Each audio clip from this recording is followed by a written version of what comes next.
Hello again, everybody. This is Rob Boberty, and welcome back to Homecoming, starring Markiplier. And this should be hopefully the last episode.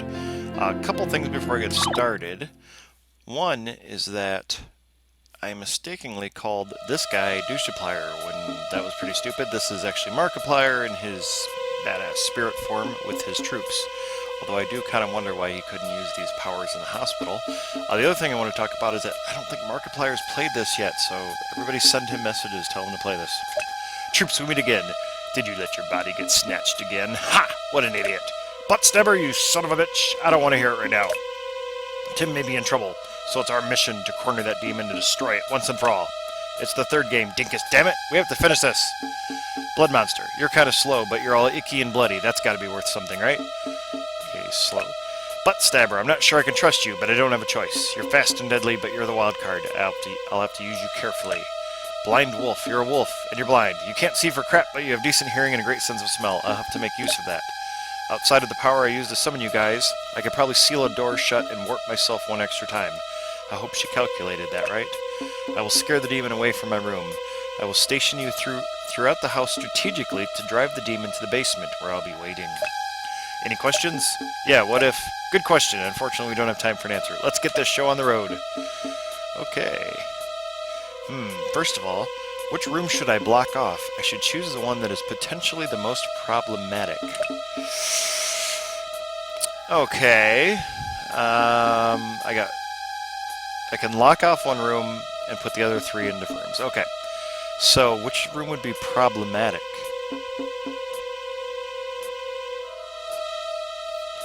Maybe the library, because it's hard to move around in there. I mean, not hard to move around. He could hide it, not hide in there, but get around you and stuff. Yeah, I should probably block this room off. Now, where should I hide? Where should the blind wolf hide? The blind wolf is blind, hence the name, but he has a good sense of smell and stuff, so I would think the bathroom and the kitchen, he'd be distracted by the food and the poop smell, so let's do the studio for him. And the blood orc, where should I station that freaky SOB? The bathroom? Sure, I don't know. And so by process of elimination, the butt stabber will hide in the kitchen. Wasn't there something about the butt stabber in the kitchen? Sounds familiar. All clear? Good, let's do this. Okay, so I don't know if that's win or lose. Okay, let's see what happens. Okay. Ha! You again! What'd you think? I was just gonna give up and let you do whatever you want? How are you back in that form? I've learned a lot, including how to destroy you once and for all. You may as well give up now. Okay, so I got him out of the bedroom. Nothing in the hallway. Okay, the bathroom is the blood monster. Okay, so he chased him out of there, so I don't know if that matters. Kitchen, I put a butt stabber. Okay. Butt stabber. It even escapes the crazed butt stabber, but not without being stabbed in the butt first. Think that's good. And then the studio. Oh, he can't get in the library. Let's see. The studio is the blind wolf. Uh-oh. What? Blind wolf was so disgusted by the odor of poop on the demon that it fled the area. Perhaps the butt stabber landing a surprise attack in the kitchen was a bad thing. By the time the oversight was noticed, Mark didn't have enough time left to banish the demon. Damn your butt-stabbing butt stabber! Surely there is a better method. Okay, the butt stabber can't go in the kitchen. Okay. Does this just start over? First of all, which room? Okay. I'm gonna stick with blocking up. No, wait. No. I'm gonna put the butt stabber in the library. I'm gonna block off the studio. Okay, now the blind wolf, he didn't do good because of the butt stabber, so it doesn't matter where I put him, I guess. Let's put him in the bathroom, and the blood orc will go in the kitchen, and so the butt stabber will hide in the library. Okay, I'm thinking the library, maybe he can get away from him. Maybe. This might take a while. I like how there's a lot of effort put into making sure that it skips things when you have to do it more than once. Okay. Let's see. The demon knew he could escape the wolf by simply being quiet. But it got him out of there.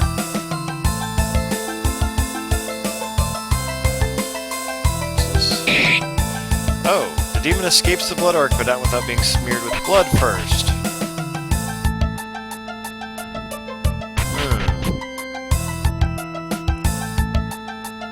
Okay, righty.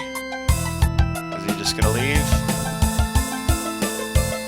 The crazed butt stabber loves a good chase, but he wasn't sure how to defeat the tried and true method of running in a circle around something. His little brother had used it that time. He wanted to beat him up for using his toothbrush. Some say the chase went on for hours. Maybe it's why he's so crazed. Nonetheless, the butt stabber lost interest in the demon, knowing he wouldn't be able to stab his butt. He began looking for books with pictures of butts instead. Naturally, this cost too much time for Mark and ended up spoiling the whole mission. Perhaps the butt stabber in the library isn't a good idea. Surely there's a better method. Okay.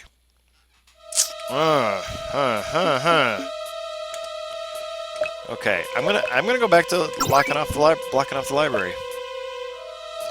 I'm gonna put the blind wolf in the kitchen, and yeah, put the butt stabber in the studio. Okay, clear. Let's do this. Okay, let's try this now. There's only so many combinations. I gotta find it eventually. Okay, there. Let's see. What did I put the blood? Yeah, I put the blood orc in the bathroom. That worked last time. He ran away. So I just need to make him run away in each room, I guess. Let's see how the wolf does in the kitchen, because the wolf can smell him. The demon escapes the wolf, but not without being injured first. Okay, everyone can get him in the kitchen so far. I think I blocked off the library, yeah. I think the library might be the best one to lock off. There might be more than one solution. Crazed butt stabber chased him out of there. Pardon me. The crazed butt stabber chased the demon off to the basement as planned, but the plan didn't go exactly as planned. Mad at Mark for not placing him in the bathroom, where his opportunity to stab a butt was highest, the butt stabber exacted his revenge. He logged onto Mark's computer and deleted his YouTube channel. Now, sure, the demon banishment would proceed, but is this cost worth it? Millions of subscribers and roughly infinity videos deleted in a matter of minutes. Surely there's a better method. Okay, butt stabber's got to go in the bathroom, maybe. Okay, blood orc in the Okay. Blood orc in the studio. Block off the library. I don't know if it matters. I don't know. Okay, let's put blood orc in the studio and butt stabber in the bathroom. Okay, all clear. Good. Let's go. Okay, this might take a while. I don't know if this is like the end of the game once I beat this or not. I thought maybe it was going to be a short video, but it might not be. So the butt stabber likes the bathroom, apparently. Oh, he's going to sneak up on it. He's going to sneak up. Oh no, is the wolf going to... Oh no, okay, he scared him out. Okay. But that's where he wanted to be, so maybe that'll still be good. Did everything... All three of them hit it. Maybe I need to lock off the kitchen. The demon escapes the wolf, but not without being injured first. Do I think I want that. The only problem that caused before was if he gets hit before the wolf sees him, the wolf gets distracted by poop or whatever. Okay, the blood orc. The blood orc noticed the blood dripping from the demon. It reminded him of himself. He decided that the demon must have been his long-lost brother. The blood orc declared the demon his friend and vowed not to attack him. The demon was happy to play along and run out Mark's time. Stupid orc guy. Surely there's a better method.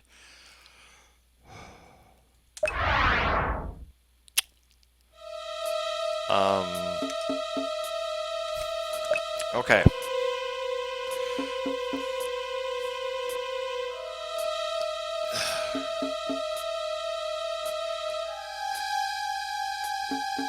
Everything gets him in the kitchen. So far, I think all three of them can get him in the kitchen. So putting him in the... The wolf can't be after the kitchen. The blood orc can't be after the kitchen. I'm going to block off the kitchen and just kind of play around here. Okay. Blind wolf. I'm going to have the blind wolf... No. Who can get him in the studio? The butt stabber can't get him in... I'm going to put the wolf in the library, and the blood orc will go in the studio. As long as he doesn't get stabbed, he should be all right. Okay. Then butt stabber in the bathroom, where the butt stabber seems to want to be. I'm really curious if there is more than one solution here, or if I'm just narrowing it down to one particular solution. Okay, butt stabber scares him out of the bathroom.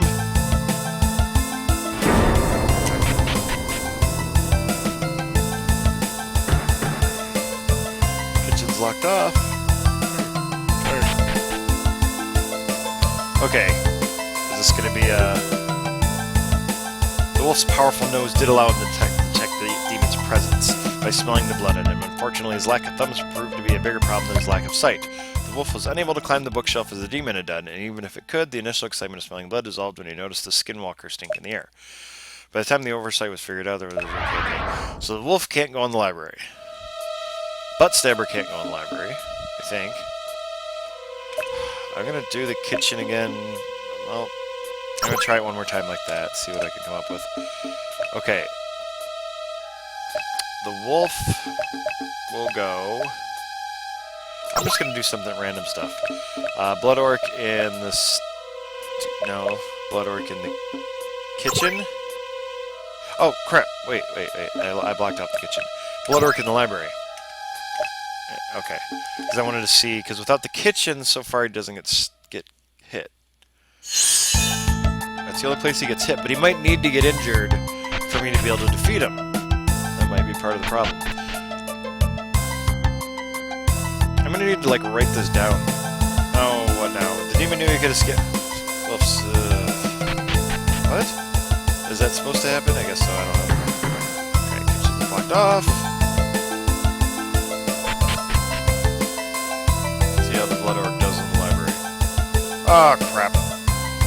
Can no one get him in the library? Yeah. None of them can get him in the library, so the library is too dumb to run in the opposite direction. So this chase continued for way longer than it was acceptable. This ran the clock too long as the demon planned. By the time the oversight was discovered, there wasn't enough time to manage the demon. Way to fail, stupid orc guy. Surely there's a better method. Okay, the library needs to be blocked off, I think. Okay. Okay, so with the library blocked off, the blind wolf can go in the bathroom, can go in the kitchen. If he goes in the studio, though, either one of them... Wait. Let's do the studio. And the blood orc, I don't think I had in the kitchen. I might have. I'm gonna have to write this down, I think.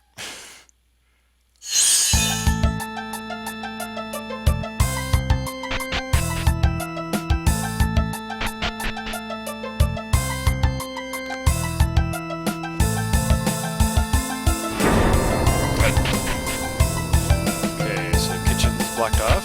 No, I didn't block off the kitchen because the library needs to be blocked off. Okay, everyone hits him. Shoot. Smeared with blood. Okay, so...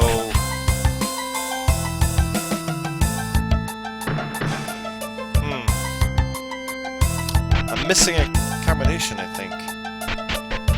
Maybe? That's the one where the... Oh, the blind wolf notices the scent of blood in the air. The blood orc may not have been able to grab the demon, but his efforts were not useless after all.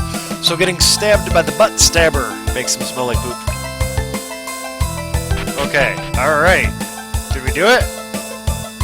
Did we win? The plan worked beautifully. The demon was led into the basement with nowhere else to turn. Mark was waiting to finish the encounter. Dun dun dun. It's over. No, this again? Really?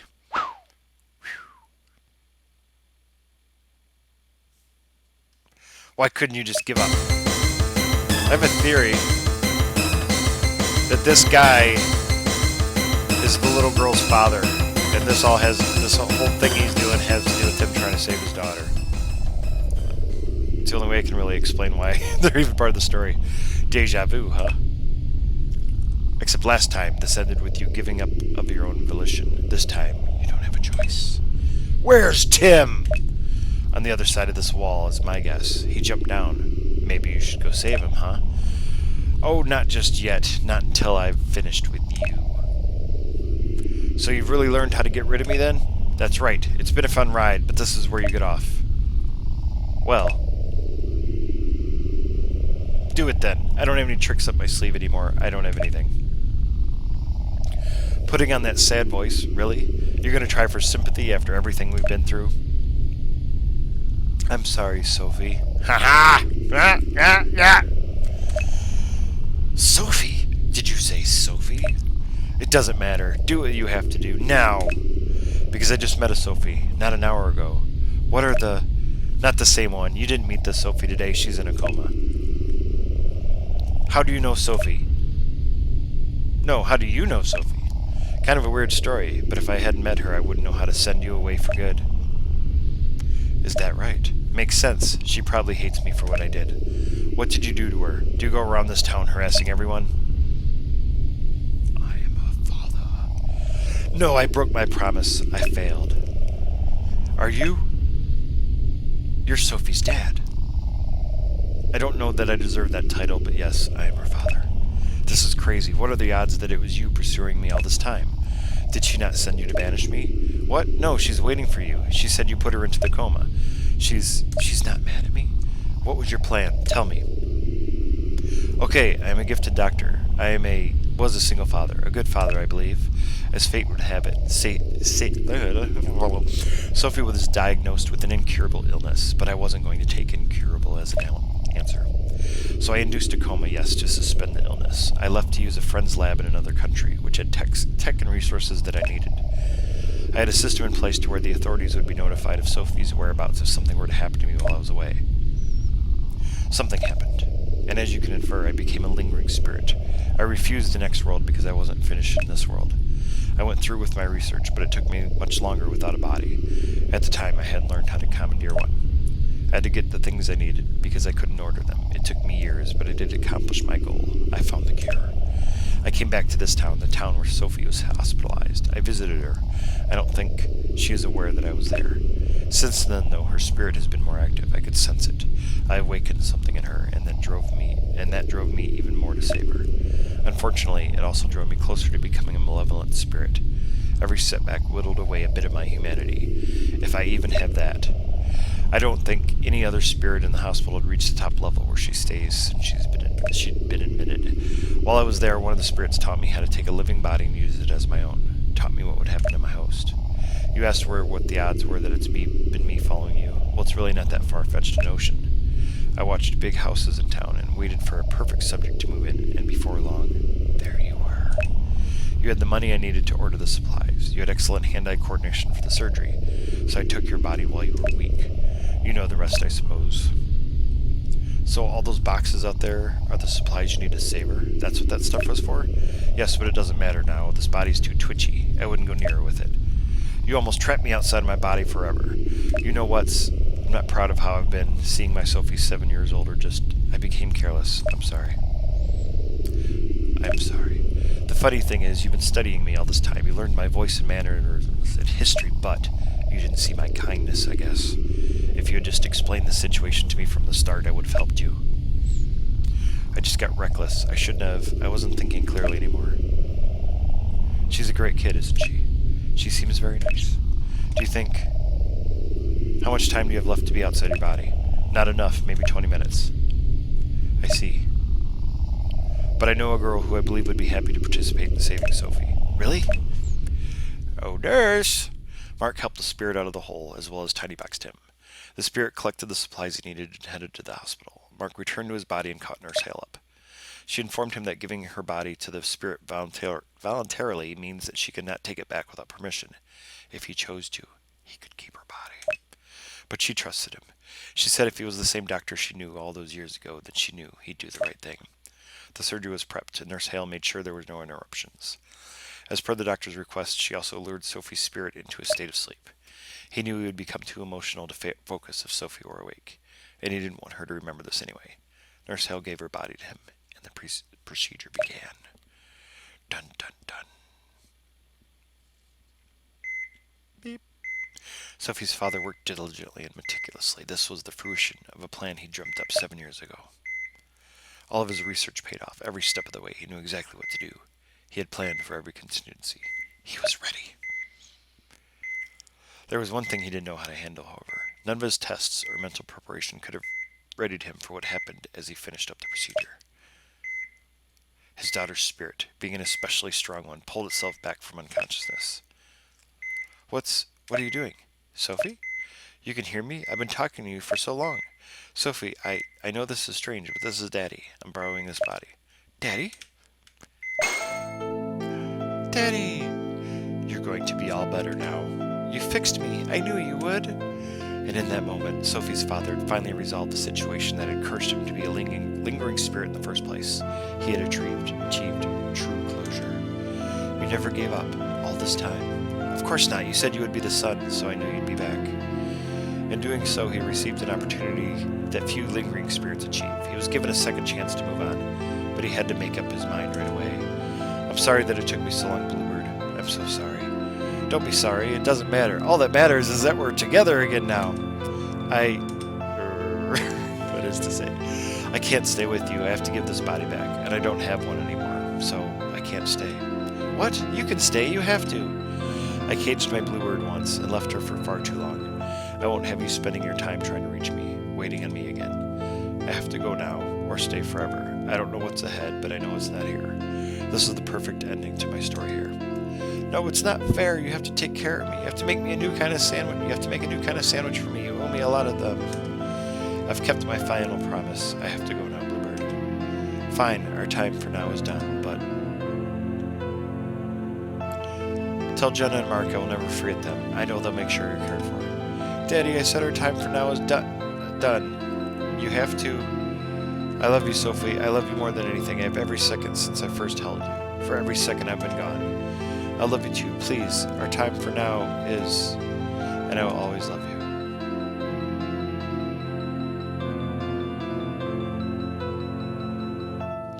Bye-bye, Bluebird.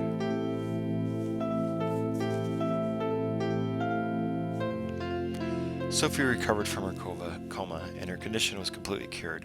She began physical therapy and improved faster than expected. There was no denying that she was strong-spirited. Her father, having found solace in finally being able to keep his promise, was unbound to the physical world. His spirit was able to move on to whatever might come next. Nurse Hale woke up from her first spiritual adventure and became the first person to hear Sophie's voice, truly hear it, in 7 long years. Mark planned a party that would trump his original, not only because it would be bigger, but because it was a true celebration of closure. The demon was at peace. Yay! We won! That was pretty cool. It's like I knew what was coming because I had guessed what was going on with the little girl in that, but it's still kind of... I don't know. I found it kind of emotional. Maybe that's just me. Maybe it's because I'm really tired. Thanks to a bunch of people. Thanks for being rad, Mark. Thanks for the kind words, Mark fans. But that is it. That is the end of the, I don't know, Starring Markiplier series, I think you could call it, by J Squared Productions. Oh, we got a party. Excited for Five Nights at Freddy's 19? Supposedly this time it's super mega personal. Wow. Top of the board. Top of the board. Evening to you, laddie. I'm having a good time. I brought Zoo Race for the after party. You better have been practicing because I'm pretty good with Pharaoh Goat. Hi, Mark. I guess now it'll be a lot easier for us to visit each other with me being in a real body. Jenna says I can live with her from now on and stay as long as I want. She says you made this possible, so thank you so much. I'll have you know, many of the lingering spirits in the hospital were inspired by Sophie's father. It won't happen overnight, but in time they will find peace. Your actions were a catalyst for that. I can never thank you enough. You did it, Mark! You're my hero! I still don't know what his voice is supposed to sound like. Thanks again for playing our game. It really means a lot to us. You could just ignore John whoring himself out to you, but don't really, because you know the Starring artist saying. Anyway, I'm going to have to pet the werecat now. Kitty! Hello, John here, the guy who typed the words you're reading right now, and she's Darylyn, in case you forgot. If you like the soundtrack I wrote for this game, search for Unicorn Hole on Bandcamp and you can download it. I even did some real instrument remixes of some of the songs. They sound pretty rad, if I do say so, and I totally just did. They do sound good. I didn't realize that they'd made all the music, too. Does that sound too much like a commercial? It does, doesn't it? I mean, it's free, so... Anyway, thanks for playing. Maybe one day we'll come up with a fresh idea for you. Yo, kitty. Nyan. Wow, you're not nearly as intimidating in proper lighting. You think I'm cute? Ah, what have I done? Hello, Slendy. I promised not to kidnap anyone at your little party. You were the only person who actually paid me for my work, even to this day. I don't know why you even invited me if I'm not allowed to stab butts. What even is life without butt stabbing? Fair enough. Did I do good? I did real good, right? Yes, you did. Okay. Who's this? I seen that video where you had played Captain Falcon. That's how come you was able to Falcon punch me into the canopy, huh? But for real, though, you got any more hot dogs? I'm feeding for hot dog, man. Come on. Just come on. A lot of these are from the first 2 games, so if you didn't see those, they might not make sense. How cool is that? I got to provide some foreshadowing in the second game, long before this whole plot started to unravel. I'm important. Well, they just cut us out of this one altogether, huh? Yeah, maybe it was for the better. I'm the real Wade, I swear. They have the other Wade. Some of my guests would probably rather eat babies or souls or something, but I think I did pretty good with the hors d'oeuvres. Let's see, same things over here. Yep. And I think that is it. Medium box Mike still doesn't have too much to add to the conversation. Alright, well this is it. This is the end. This has been Rob Boberty.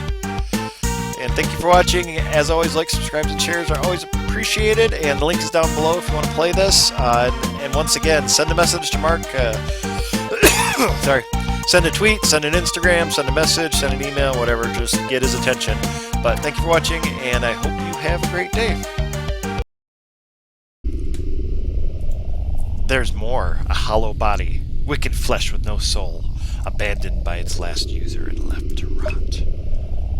Dun dun dun. The darkness within the shell was so intense, the void so powerful that it became a force of its own. Soullessness incarnate. Markiplier was born. Dun dun dun! Okay, now it's over. Alright, have a good one.